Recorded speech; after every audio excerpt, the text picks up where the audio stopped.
বিএনপির লোক কিন্তু বর্তমানে নাই মার্কেটে, ঘুম ভাঙে না।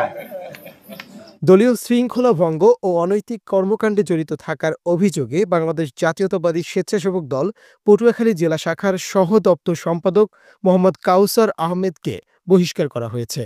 দলের শৃঙ্খলা পরিপন্থী কর্মকাণ্ডের সুস্পষ্ট অভিযোগের ভিত্তিতে তাকে প্রাথমিক সদস্য পদসহ সকল পর্যায়ের পদ থেকে বহিষ্কার করা হয়। স্বেচ্ছাসেবক দলের কেন্দ্রীয় সভাপতি এস এম জিলানী ও সাধারণ সম্পাদক রাজীব আহসান এই সিদ্ধান্ত অনুমোদন করেছেন।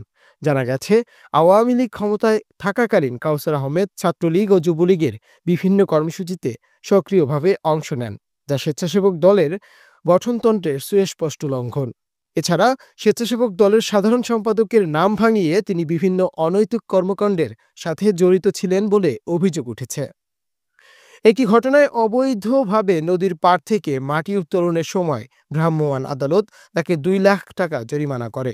তবে জরিমানা পরবর্তী সময়ে তিনি আদালতের কর্মকর্তাদের সঙ্গে বাকবিতণ্ডায় জড়িয়ে পড়েন।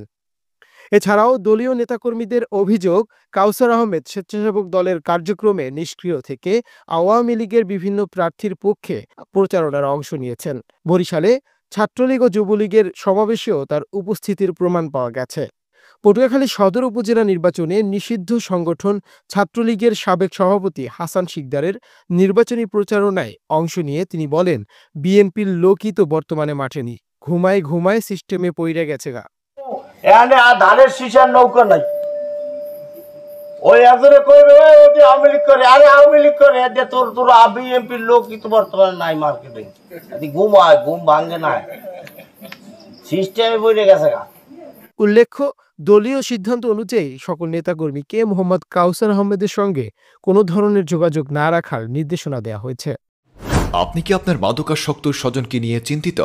তাহলে আজই যোগাযোগ করুন পটুয়াখালী মাদকাসক্ত চিকিৎসা সহায়তা ও পুনর্বাসন কেন্দ্রে, পল্লী বিদ্যুৎ সংলগ্ন স্বাধীনতা সড়ক, পটুয়াখালী।